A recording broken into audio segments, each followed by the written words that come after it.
I read through a few of your blog posts before we came on air, and I hadn't realised how much I actually missed reading wrestler blogs, because since, as you say, social media's come out, the long form writing is sort of maybe not died to death, but I don't really know too many people who do it anymore. Like New Jack used to do it, I think. Perry Saturn used to do it. Oh, really? Dirty Dutch, Dutch Mantel, my podcast partner, used to do it on Facebook all the time. And then since we started the podcast, all the stories seem to just go in video form instead. And it's sort of a bit of a lost art, just sitting there and enjoying a blog post. And one of them that I thoroughly enjoyed, that sort of tied into, I was wondering why the guys at Woo.game kept saying, bring up sheep dick. It'll pop Mikey.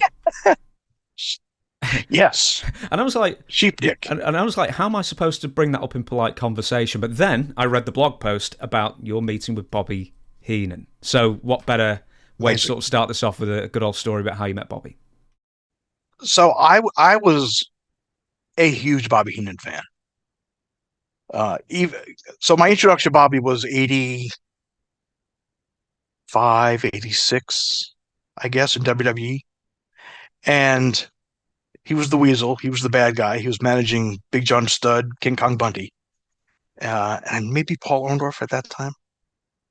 Maybe it was 86. Anyway, around that time frame. And I just found myself liking Bob. Like, I like this guy.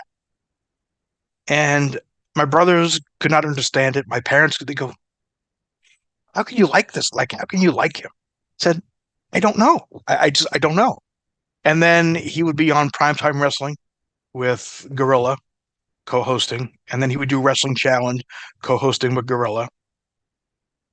And later on, I realized, I go, I like this guy because I just knew that this guy was fucking good. You know what I mean? Even though he was a heel, he kind of made it like an ass of himself, and he was like shady, but he could never be shady and get away with it, especially with Gorilla. And it was just like, man, like, I just like this guy. So I became a huge Bobby Heenan fan. Then just the commentary with the one-liners and everything, just fucking amazing. So when I went to WCW and I got to meet him and introduce myself, and he asked me, he said, so your last name is Whipwreck? I go, yes, sir. He goes, sheep dick. Like, okay. So we had the match with Kidman, come back, and I was talking to Taz. I think it was Taz or my brother. I forget which one it was. And so if I say Taz or my brother in the story, it could be one or the other. But I'm pretty sure it was Taz that said to me, Bobby Heenan called you sheep dick. He was playing with your name the whole time. Because Bobby asked, can I play with your name? I said, Brain, you could do whatever you fucking want. Like, I don't give, like, I don't care. You're talking about me? Like, I don't care what you say. And Taz goes, brother, he called you sheep dick on fucking, I said, what? So when I saw Bobby later, I said, hey, Bobby, I said, thank you for, commentary during the match. Thank you for that. I said, did you call me sheep dick? He goes, oh, I didn't say sheep dick. He goes, tonight you were lamb penis. Like, Jesus Christ. So I guess he didn't want to admit that he called me sheep dick. But yeah, he played with my name, and it was fucking just like amazing.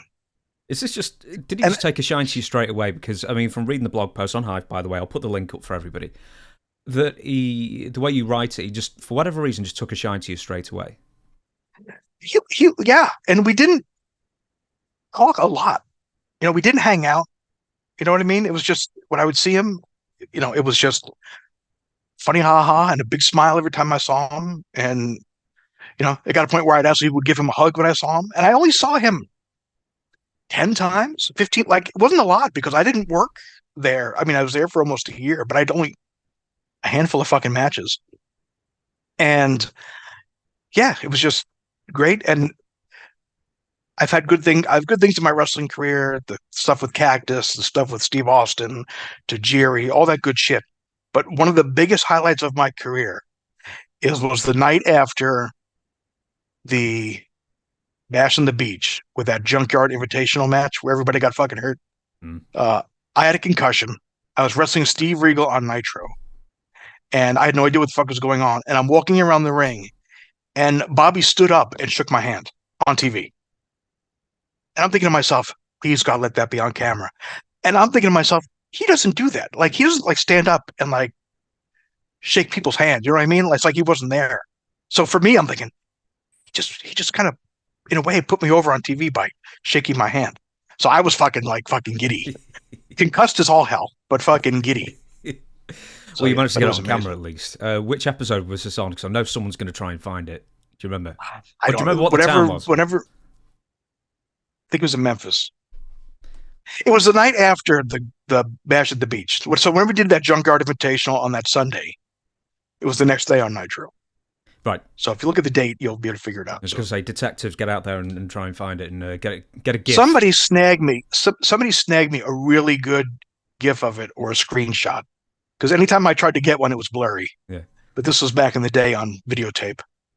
Oh, so when you pause it, it's doing like that anyway. Yeah, it's like really blurry and shitty. It's not like now you just pause it; it's like freezes clearly.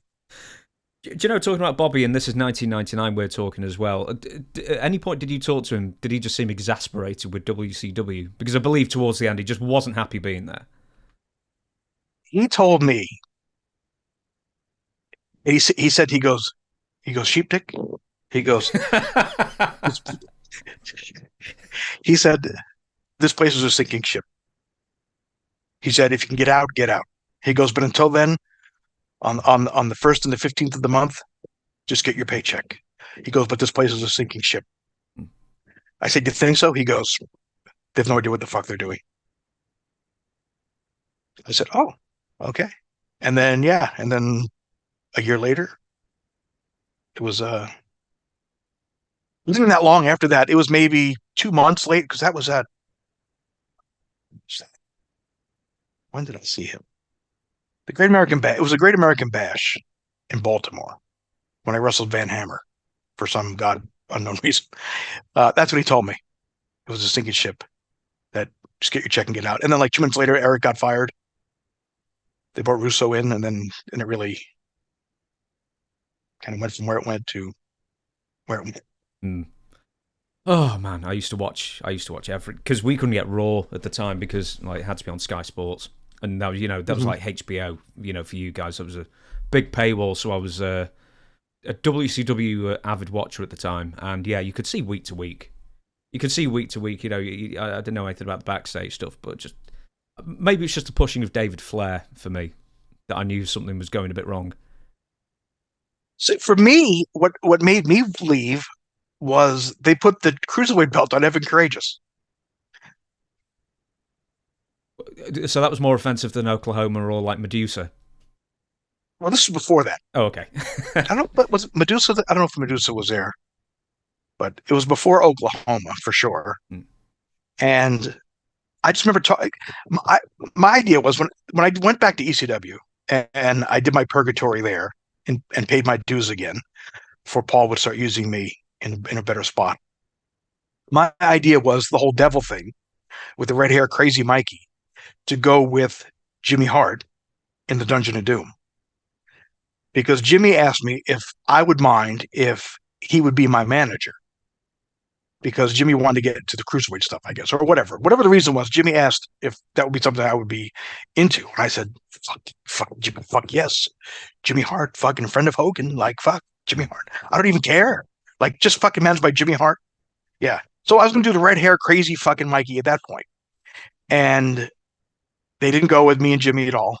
And I remember saying to Perry Saturn, I think I want to do this. He goes, don't do it. I said, why not? He said, because they're not going to do anything with you. It's going to be the same thing. You just waste this new look on them. I said, oh, okay.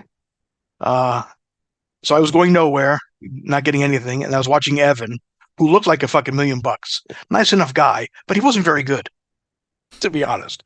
And he was blowing spots left and right and just wasn't any good. And then they put the cruiserweight belt on him and my head fucking exploded. Mm.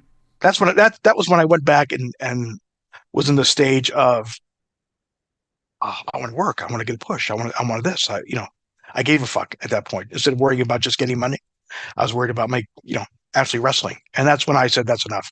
And I called Taz, and who's still in ECW. I said, Taz, I'm quitting. Fuck this.